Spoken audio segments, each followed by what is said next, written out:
Kalau kuburan itu walaupun hanya 300, walaupun 3 juta, apa fungsinya kuburan? Ini kok nggak nyambung gitu ya? Ada indikasi mereka mau menjajah Indonesia. Indikasinya jelas sekali. Sujud dan sujud. Dan apa dan sujud? Sujud dan apa? Menggolong. Sujud kamu. Sujud kamu. Sujud. Ini negara dikuasai oleh orang-orang yang punya duit atau didukung oleh orang yang punya duit. Indonesia hanya dikuasai 29 manusia.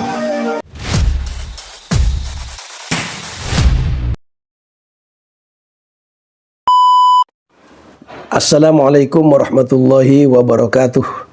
Kawan-kawan, semakin hari yang namanya Rhoma Irama semakin sulit dimengerti, semakin aneh. Kadang orang yang memaklumi di mana umur beliau memang sudah uzur, tapi kadang juga terpanggil untuk menanggapi apa yang beliau katakan. Sebenarnya dalam masalah nasab ini, apa yang disampaikan beliau itu sama sekali tidak penting dan tidak ada artinya. Karena beliau tidak memiliki pengetahuan apa-apa tentang ilmu nasab. Ya, beliau hanya mengatakan kalau masalah ilmu nasab kata Kiai Maduddin, tentang DNA kata Sugeng, tentang filologi kata Manakhim Ali. Jadi semua katanya gitu. Jadi tidak ada orang yang menghiraukan sebenarnya. Kalau istilah orang kampung saya itu keng cuma odik rok ngirok begitu ya. Istilahnya itu begini.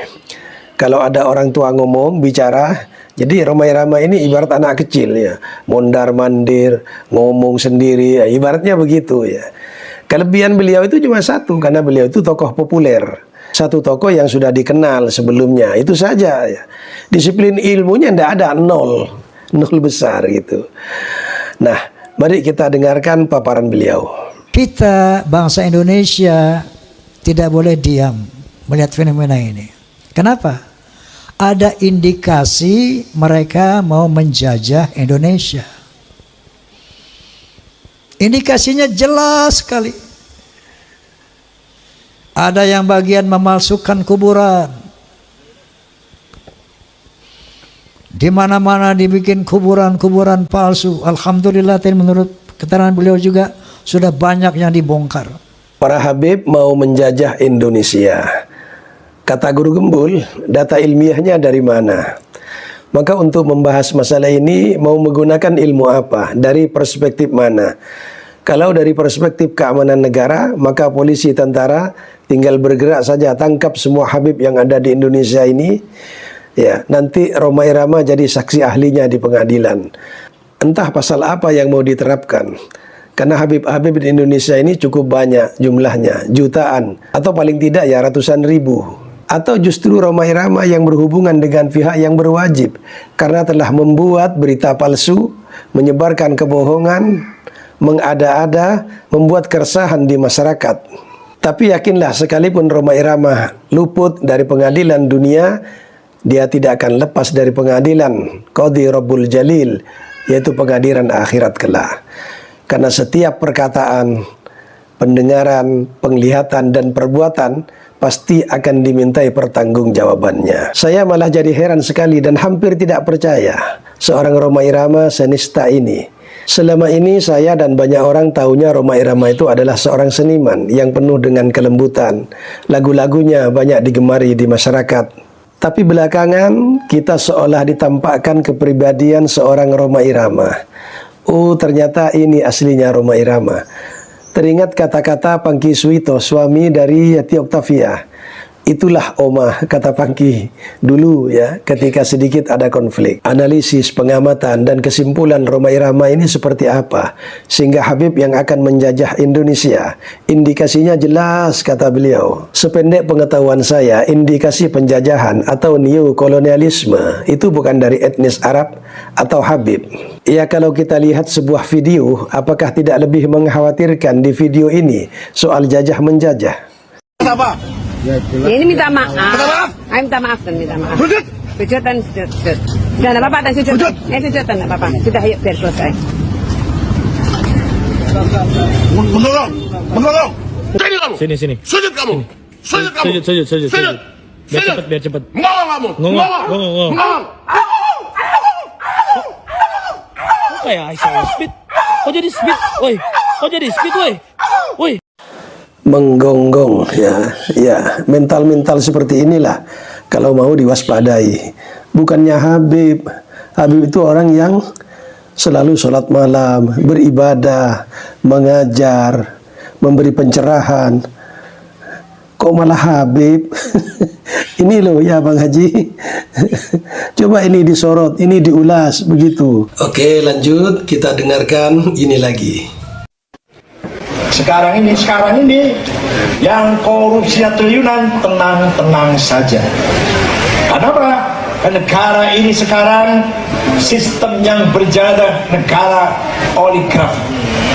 Pak Konfi, ini negara dikuasai oleh orang-orang yang punya duit atau didukung oleh orang yang punya duit.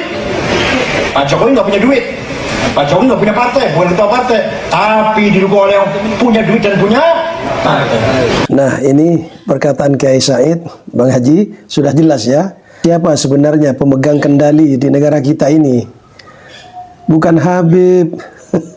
Jadi kalau ingin menuduh satu hal terhadap seseorang atau kelompok, maka tuduhan itu harus punya dasar. Harus punya dalalah, harus punya korena-korena yang diterima oleh akal sehat. Ya, bukan kuburan. Siapa sebenarnya penguasa di negara kita ini, ya? Nah, korena-korenahnya, delalahnya itu begini. Mereka punya uang, begitu. Bukan kuburan. Kalau kuburan itu walaupun hanya 300, walaupun 3 juta, apa fungsinya kuburan? Ini kok nggak nyambung gitu ya. Nah, ini Kiai Said berbicara sesuai fakta yang ada, bukan framing seperti yang Bang Roma utarakan. Nah, kita dengarkan video ini lagi. Ini kan anak, adapun perjuangan ke depan, apa yang dirugikan? Berapa miliar negeri ini rugi oleh Habib Rizik Syihab? Apa yang pernah beliau hancurkan? Ada barang tambang Indonesia ini yang beliau ekspor keluar tanpa bayar pajak. Beliau tidak pernah merugikan apapun. Di China tidak boleh lagi membangun pembangkit listrik tenaga batubara. Di sini bebas. Kemudian bahan bakunya kalau di Shanghai $80, mereka beli cuma $40.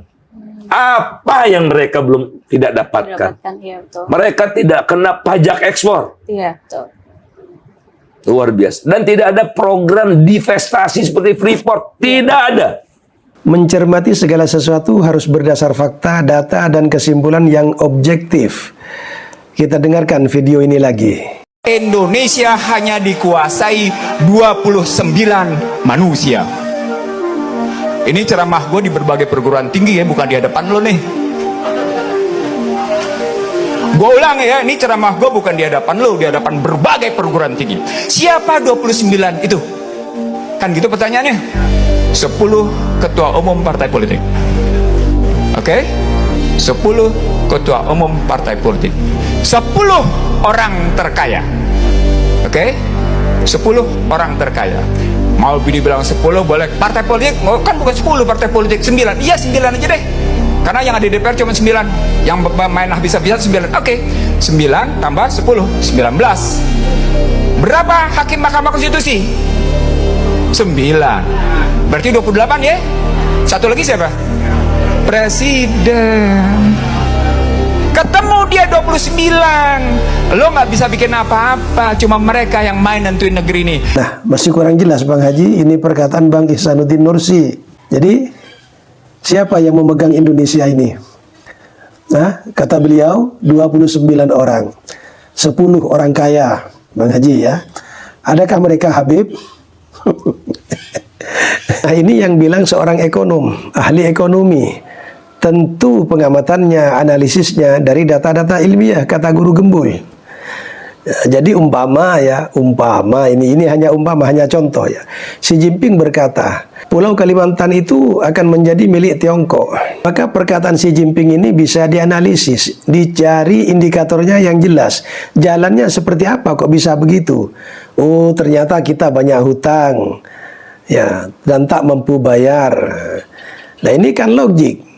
Ya, masuk akal. Umpama, ini hanya contoh. Lah, kalau kata Rhoma Irama, para habaib akan menjajah Indonesia. Indikasinya apa?